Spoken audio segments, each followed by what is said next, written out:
Content creator, পাশাপাশি একজন কবি কাফি। জুলাই অভ্যুত্থানের সময় তার বিভিন্ন কন্টেন্টের মাধ্যমে, তার বিভিন্ন অবস্থানের মাধ্যমে আমজনতার কাছে, বিশেষ করে ছাত্র জনতার কাছে তার একটা ফেস তৈরি হয়েছিল। ইভেন ওই সময়টাতে তিনি বিভিন্ন বক্তব্য দেওয়ার পরে পলাতক ছিলেন, পুলিশ তাকে তৎকালীন প্রেক্ষাপটে খুঁজেছিল। তো তারপরে যে সরকার পরিবর্তন ঘটল, এখন সর্বশেষ বাংলাদেশে যেই লাস্ট একটা বুলডোজার ঝড় গেল, সেই ঝড়ে যখন ধানমন্ডি 32 ভাঙা হলো, তো মোটামুটি সে আন্দোলনের স্টেক হোল্ডার হিসাবে কাফি যথেষ্ট উচ্ছ্বসিত ছিল যে হ্যাঁ, একদম ঠিক আছে, এটা সেখানে তারা সেলিব্রেট করেছেন। আজকে হচ্ছে ফেব্রুয়ারির সম্ভবত 13 তারিখ। ঠিক 8 দিনের মাথায় নিজের বাড়িতে এবার আগুনের ঘটনা ঘটে গেছে। রাতের আধারে এই কন্টেন্ট ক্রিয়েটর কাফির বাড়িতে কে বা কারা অগ্নিসংযোগ করেছে। এরপর কাফি একটা স্ট্যাটাস দিয়েছেন।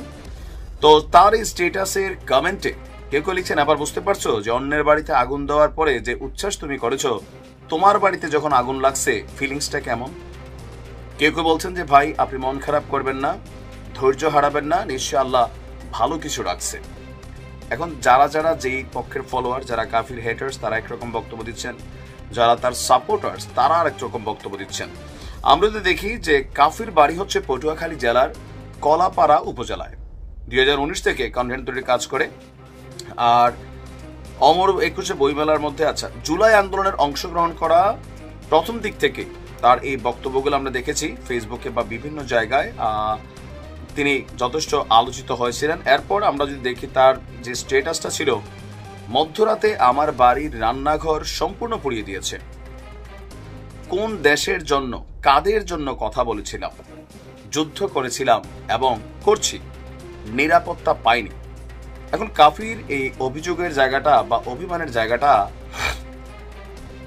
অনেকাংশে সত্যি, আবার অনেকাংশে আসলে সরকারের এখানে কিছুই করার নাই। কেননা দেখেন, সরকার যদি প্রত্যেকটা এই আন্দোলনকারী যারা ছিল তৎকালীন প্রেক্ষাপটে প্রত্যেককে যদি নিরাপত্তা দেয়, তাহলে কি দেশে এত পুলিশ আছে, আর্মি, সেনাবাহিনী, তাদের তো অন্য কাজ আছে। নিরাপত্তার ইস্যুটা আমাদের এই আন্দোলনের স্টেক হোল্ডার আমরা দেখেছি লক্ষ লক্ষ মানুষ। তো এখন প্রত্যেকের বাড়িঘর কি পাহারা দেওয়া সম্ভব? তবে আগুনের যে ইস্যুটা হঠাৎ করেই আমরা আওয়ামী লীগ সরকার থাকতে শুনতাম অগ্নি সন্ত্রাস। তো গেল কয়েকদিন যাবৎ আওয়ামী লীগের এমপিদের বাড়িতে যে ঘটনাগুলো ঘটেছে, সেগুলোর ফলে মানুষের মধ্যে সেই অগ্নি সন্ত্রাস ইস্যুটা অনেকটা কাজ করে যাচ্ছে। কেউ বলছেন যে না, একদম উচিত শিক্ষা হয়েছে, আওয়ামী লীগ 16 বছর বাংলাদেশকে লুটপাট করছে, ধ্বংস করছে, এদের তো এমন সাজাই হওয়া উচিত। এখন আবার যখন যারা এই ঘটনাগুলোতে উচ্ছ্বাস প্রকাশ করছে, তাদের অনেকের বাড়িতেই বা অনেকের সাথে এখন নানান ঘটনা ঘটা শুরু হয়েছে, তখন আবার অন্যরা বলছে, কেন ভাই, তাদের বাড়ি না, তোমারটা বাড়ি, তো তোমারটা তো আগুন দিছে, তুমি পারলে ঠেকাও, তারাটা ঠেকাইতে পারে নাই, তুমি তোমারটা ঠেকাইতে পারো নাই। বিষয়গুলো কিন্তু অশনি সংকেত। আমরা এর আগে সরকার পরিবর্তনের দৃশ্যপট দেখেছি, যারা অন্যায় করেছেন, লুটপাট করেছেন, দেশ ছেড়ে পালিয়ে গেছেন, অনেকেই মামলা খেয়েছেন, মিথ্যা মামলার শিকারও হয়েছেন, হামলারও শিকার হয়েছেন। কিন্তু আসলে কার বাড়ি ঘর এইভাবে আগুন দিয়ে পুড়িয়ে দেওয়া অথবা বুলডোজার দিয়ে গুড়িয়ে দেওয়া, এই ট্রেন্ডটা কিন্তু আমরা এর আগে দেখি নাই। এখন দেখেন, এই কথাগুলো বললে অনেকে বলবেন যে তুমি এগুলার পক্ষে অবস্থান নিচ্ছ। না, আমি ভবিষ্যতের পক্ষে অবস্থান নিচ্ছি। কারণ বাংলাদেশে নেগেটিভ জিনিসগুলো আমরা এত দ্রুত মাথায় নেই, পজিটিভ কখনো নেই না। ধরেন আওয়ামী লীগ সরকার 10টা ভালো কাজ আপনার যদি বলি, আপনার মাথায় একটাও আসবে না। কিন্তু যদি 10টা খারাপ কাজ বলি, আপনি 10,000 খারাপ কাজ বলে ফেলবেন। কেন? খারাপটা মানুষ মনে রাখে। এর আগে আমরা এরকম বুলডোজারের ঘটনা স্বাধীনতার পরে আমি জানি না যে এইভাবে র্যাপিডলি কোথাও দেখছি কিনা। তো এখন যারা উচ্ছ্বাস করছেন, আগুনের পরে যারা এগুলো নিয়ে সমর্থন করেছেন, এই যে শুরু হয়েছে নি, সরকার কখনোই এই সমন্বয়কদের প্রত্যেকের বাড়ি, এই ছাত্র আন্দোলনের নেতাদের প্রত্যেকদের বাড়ি, এটা সরকার পাহারা দিতে পারবে না। এখানে অনেকের ফুটেজ চলে আসতেছে, কে কোথায় গিয়া বিভিন্ন জায়গায় বক্তব্য দিচ্ছেন। আপনারও তো বাড়ি আছে, কাফির বাড়ি থেকে আগুনের ঘটনা একটা মেসেজ কিন্তু ক্রিয়েট করছে। এগুলা অশনি সংকেত। শত্রুতা থাকতে পারে। আগের দিনে যখন রাজা বাদশারাও যুদ্ধ করতো, একটা নীতি ছিল কি জানেন? কারোর বাড়ি ঘর, কোনো নারী, শিশু, এদের উপরে কখনো কোনো হাত দিত না। যুদ্ধ হইতো পুরুষে পুরুষে, বীরে বীরে লড়াই হইতো। আর আজকের দিনে আইসা গত 15 বছর আওয়ামী লীগ অনেক ধরনের কর্মকাণ্ড করছে, অনেক। আমাদের প্রশাসনকে ব্যবহার করা, বাবাকে পায় নাই, ছেলেকে তুলে নিয়ে আসছে, মারে তুলে নিয়ে গেছে, ভাইরে তুলে নিয়ে গেছে, স্ত্রীরে তুলে নিয়ে গেছে, এরকম অনেক ঘটনা ঘটছে।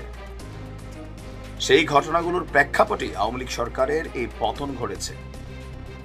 এখন আবার যেই 5 থেকে 7 তারিখ পর্যন্ত সম্ভবত, তাই না, একটা ট্রেন্ড সব জায়গায় ছিল। এখন অনেকের মধ্যে আতঙ্ক দেখা দিচ্ছে। কাফির বাড়িতে আগুন লাগার পরে আমি কমেন্টে দেখছিলাম অনেকে টেনশন করছেন যে অপরাধীদের ধরা হোক। তো কেমনে ধরবে ভাই? এখন আপনি যে 10 জন মানুষের ধরে নিয়ে আসলেন, প্রকৃত অপরাধী কারা তাদেরকে আইডেন্টিফাই করার কোনো সুযোগ আছে? এই ট্রেন্ডটা ভালো না, ভালো না। আরেকজন প্রবাসী দেখছিলাম স্ট্যাটাস দিছে যে জুলাই অভ্যুত্থানে ধানমন্ডি 32 থেকে যখন ভাঙচুর হইল, ধানমন্ডি 32-এ লুটপাট হইল, শেখ হাসিনা যখন পালাই গেলেন, মানুষ খুশিতে এটা সেটা নিয়ে গেছে। তো একজন ভাই একটা লাকিজ নিয়ে বাড়িতে গেছিল মাথায় করে, নিশ্চয় অনেকেই পোস্টটা দেখছেন। তার বাড়িতেই গেল 2 দিন আগে ডাকাতি হয়েছে। তো তিনিও এরকম কাফির মতন মন খারাপ করে একটা স্ট্যাটাস দিচ্ছেন। দেখেন, খারাপ জিনিস যেটা, যে ব্যক্তি অপরাধ করছে তার বিচার 100% আমরা সবাই চাই। তো কারো বাড়ি ঘরে আপনি বুলডোজার চালাই দিবেন, আগুন লাগাই দিবেন, ব্যবসা প্রতিষ্ঠান পোড়াই ফেলবেন, ভাঙচুর করবেন, আপনিও তো আবার একটা ব্যবসা প্রতিষ্ঠান তৈরি করবেন। আপনার একটা বাড়ি আছে, আজকে আপনি তার ঘরে আগুন দিবেন, কালকে আপনার ঘরে আগুন আসবে। আমরা প্রতিশোধ পরায়ণ জাতি ভাই, এটা বাস্তব না? বাস্তব তো। আমার কথাগুলা যে পারসেপশনে নিতে পারেন। যে অন্যায় করছে, জুলুম করছে, অত্যাচার করছে, তার বিচার সুনিশ্চিত হওয়া জরুরি। কিন্তু তার সম্পত্তি, পরিবার, ঘরবাড়ি, অ্যাসেট, এগুলো রাষ্ট্রের সম্পত্তি। আপনার যে পার্সোনাল প্রপার্টিটা, এটাও কিন্তু রাষ্ট্রের সম্পত্তি। একটা এলাকায় আমরা গেলাম, একের পর এক বিল্ডিং, এলাকাটা উন্নত, তো সেই বিল্ডিং গুলো যদি একের পর এক ভাঙ্গা দেয়, এটা তো ভাই ফিলিস্তিনের গাজার মতো লাগবে। আজকে যে সকল আওয়ামী লীগের নেতাকর্মী, এমপিদের বাড়িতে লোকাল পিপলরা হাত দিছে, কখনো 10 বছর পরে হোক, 20 বছর পরে হোক, আইসা প্রথম যে কাজটা করবে, তৎকালীন সেই সরকারের পতন হবে বা সরকার পরিবর্তন হবে, বিএনপি থাকুক, জামাত থাকুক, দেখবেন যে একদিনে পুরো বাংলাদেশের ধ্বংসস্তূপে পরিণত করছে। তখন আমরা কথা বলতে গেলে কি বলবেন? আজকে যদি কথা না বলি, তখন তো আপনারা কথা বলেন না এগুলো নিয়ে। আমরা সেই জন্য বলছি, কারণ এই খেলাটা কখনো পজিটিভ কোনো রেজাল্ট আনে না। আজকে হয়তো আমার কথাগুলো আপনার কাছে মনে হবে ফেসিস্টের দোষর, এই না সে না, কিন্তু আগামী 10 বছর পরে মনে হবে যে ভাই আপনি তো আমাদের পক্ষেই কথা বলতেছেন। অন্যায় প্রশ্রয়ের পক্ষে না, কিন্তু কারোর বাড়িতে গিয়ে আপনি যে মব জাস্টিস করছেন, সেটাও আমরা সাপোর্টিং এ না।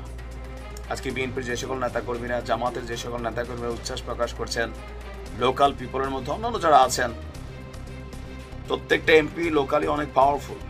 মিডিয়ার এই যুগে সবার ছবি ফুটেজ থেকে যাচ্ছে। ভয়ঙ্কর একটা দিন আসবে। আওয়ামী লীগের আগে সতর্ক করতাম, জানেন, ডিজিটাল নিরাপত্তা নিয়ে ঝুলাই দিছিল, এগুলা বলার কারণে সরকার বিরোধী কন্টেন্ট তৈরি হয়ে গেছে। কিন্তু এখন আওয়ামী লীগের তারা আমার কমেন্টের ভিতরে বেশি আসেন, ভাই আপনি সঠিকটা বলতেছেন, এটা প্রকাশ করেন, সেটা কিন্তু তখন বলতেন তুই দেশে তোর বাটাম দেব। বুঝতে পারছেন? আমাদের জায়গা থেকে আমরা কোনো স্পেসিফিক দলকের পক্ষে দালালি করি না, কোনো দল থেকে পেইড এজেন্ট না। যেই দলেরই ভালো কাজ, এটাকে ভালো বলার চেষ্টা করি, খারাপ কাজ এটার নিন্দা করার চেষ্টা করি। তো যার বিপক্ষে যায়, যারা ক্ষমতায় থাকে, সবসময় আমাদেরকে শত্রু মনে হয়, মনে হয় যে তাদের দোষ ত্রুটির সামনে ধরে আনতেছি, কিন্তু ভবিষ্যতের জন্য বলতেছি। আজকে কাফির সাথে যেটা হয়েছে, এটা উচিত হয়নি। বাট বিপরীত পক্ষে যারা কাফির শত্রুপক্ষ, তারা বলতেছে তুমি যে উচ্ছ্বাস প্রকাশ করছো, আজকে তুমি এটা এনজয় করো। আল্লাহর কাছে হেফাজত কল্যাণ কামনা করছি। আইন শৃঙ্খলা বাহিনীকে আর একটু সতর্ক থাকতে হবে। বিশেষ করে এই কাজগুলোর পেছনে আরো অনেক কিছুই ঘটতে পারে, সবাইকে সতর্ক থাকতে হবে। অযথা কারোর সাথে শত্রুতা তৈরি করবেন না। এটা রিটার্ন হয়। ভালো থাকবে।